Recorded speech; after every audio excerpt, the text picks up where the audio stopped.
New construction has become a very popular option for home buyers lately with all the crazy demand in the real estate market. So what are the pros and what are the cons to buying a new construction home? Let's start with the pros. For starter, one of the most convenient things for buyers who choose to go the new construction route is that aside from the initial builder's deposit or earnest money, you don't pay for the house until it's finished. If you need to sell your current home in order to use the proceeds for a new one, you could have plenty of time to get it listed, under contract, and closed before you even have drywall in your new home. Typically, I recommend that my clients go ahead and get a contract going on their new construction home, and once that ball gets rolling, and when they know when it will close, we can then work backwards and figure out the best plan of when to time it to put your home on the market. This is really helpful so that we can time it so that the outcome is that the seller can stay in your home while you're waiting for your new construction home to be built.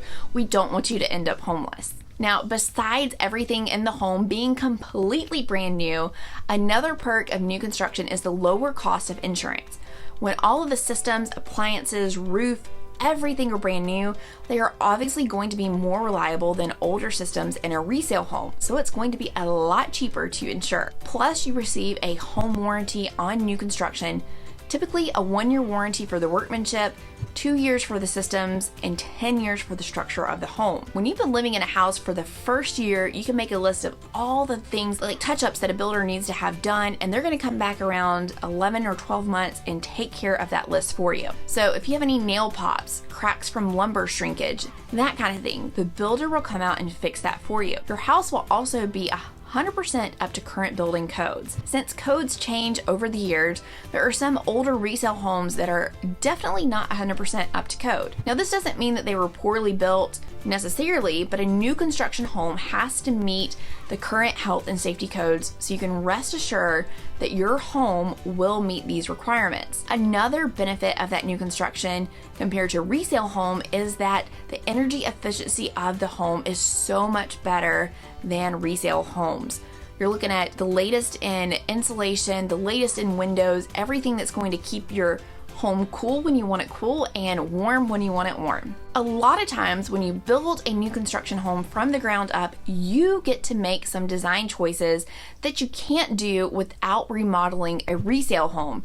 And of course, everything is new. So you're not going to get stuck with grungy carpet that needs to get ripped up, or scuff marks on the wall that need repainting, or an outdated kitchen or bathroom that you're going to want to remodel with everything fresh and new. Depending upon the community or the builder you go with, there are quite a few design features and selections you get to make, as well as optional upgrades that will make a home feel like it's yours. If you are building in a massive neighborhood that only has one builder, you're probably only going to get to choose between a few different options for things like flooring, countertops, paint, and sometimes lighting. If you are working with a builder that produces on a bit of a smaller scale, you generally have a lot more design options because they have more flexibility and don't get all of their supplies from the same place. So if there is a specific tile you want in your bathroom shower, or a different chandelier, maybe for your entryway, or maybe you want a covered patio, you typically have much more options for upgrades because they have fewer houses to build and can make things a little bit more custom. They don't have to place huge orders for materials because they aren't putting up 100 houses at a time like some of the bigger builders. One thing to note though, that there are a lot of new construction communities that have moved away from taking contracts on houses that haven't been started yet. In most neighborhoods, it used to be that you would visit the community, find a floor plan that you like, and put a contract on that lot, and the builder would start building the house. Because of the crazy demand and because of the difficulty keeping up with the demand, a lot of communities have started doing is not taking contracts on a home until it's in the framing stage. Most of the time, that means that the builder has already decided what finishes are going to go inside the house. So right now, temporarily, in 2021, you may not get to make those design decisions like you typically would. So let's talk about why new construction might not be the ideal situation for everyone. For starters, it can be a long process. Let me give you an example. I have buyers who put a contract on a new construction home back in the first week of April. It's now the first week of August, and they have not even started construction on the house yet. I mean, they haven't even cleared the first leaf or speck of dirt off the lot, and they are tentatively scheduled to close on this home in February of next year. And if they hit that target completion date, that will make this a 10-month process. but that's just an estimation. Not only that, I received a phone call from the president of sales for that builder a few days ago telling me that they are going to increase the price of that home by 3%. Mind you, they told us they would not even do that when we started that contract, and heck, they haven't even started building the home yet, and they're already telling us that there's going to be a 3% price increase. Now, these buyers have 10 days to decide whether or not they're going to hang in there and pay this additional money or back out of their contract and get their builder's deposit back plus a few $100s for pain and suffering. I mean, it's really going to suck to have spent 4 months waiting on your home to get built and then get that phone call that says, hey, by the way, it's going to cost 3% more, and now we need for you to decide if you even want to move forward. That's a huge chunk of time to have lost and have to start that process all over again. This is the exact reason that many builders are transitioning to the system that I told you about earlier, to ensure that clients A, won't have to wait a year from start to finish, and B, so that they can better evaluate the price of the home and not have to raise it in the middle of the process. Something else that you may find with new construction and that you might find as a con is that all of the communities, well, I haven't found a new construction community yet, you will have a homeowners association for that neighborhood, and you're going to have to pay fees to that HOA yearly. Now, this additional expense may be a con because here in Georgia, majority of the neighborhoods have an HOA anyway, so it may not be something that you're going to, pay for regardless. The plus side to an HOA is that it ensures that the houses and neighborhood itself is going to stay in good condition, and you won't have to worry about your neighbors' weeds growing knee-high or junk left all over the yard and things like that. This allows property values to remain high and keeps them from tanking when the neighborhood is several years old. Now, there was recently an interview in our local newspaper with our county's new construction inspector, and he said this: 2 things are going to happen almost every time. It's going to take you longer than you thought and cost more than you thought. That's definitely a pretty fair point, and I know a lot of people who are building new construction are facing delays because there are just so many homes being built.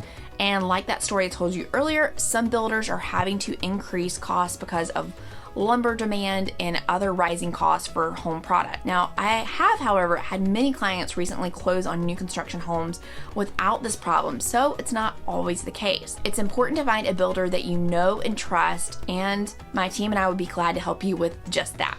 Another con of new construction to consider is the size of the yard. Oftentimes, I have clients that want a new construction home, but they want at least half of an acre. Well, I hate to break it to you, that's like finding a unicorn right now. So unless you want to pay a premium to find that, more often than not, you're going to find that the yard sizes in these new construction homes are between 1/4 of an acre to 1/3 of an acre in size. Now, that may be plenty of yard space for you and your family. However, if you have dreams of having a big backyard, a garden, lots of room for the kids to run around and play, typically a new construction home in a neighborhood is not going to be for you. If you want to pay to get that half acre or more, you definitely can, and there are builders and neighborhoods out there. However, that's going to kind of put you in that 500 plus bracket for most areas here in the North Metro Atlanta area. Another con to consider too when buying a new construction home is that it always pays off to be one of the first buyers of a home in a neighborhood rather than later on down the road.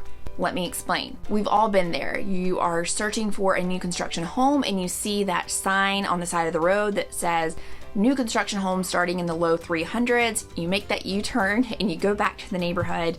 You walk into that sales center and they tell you that they have homes starting at 375.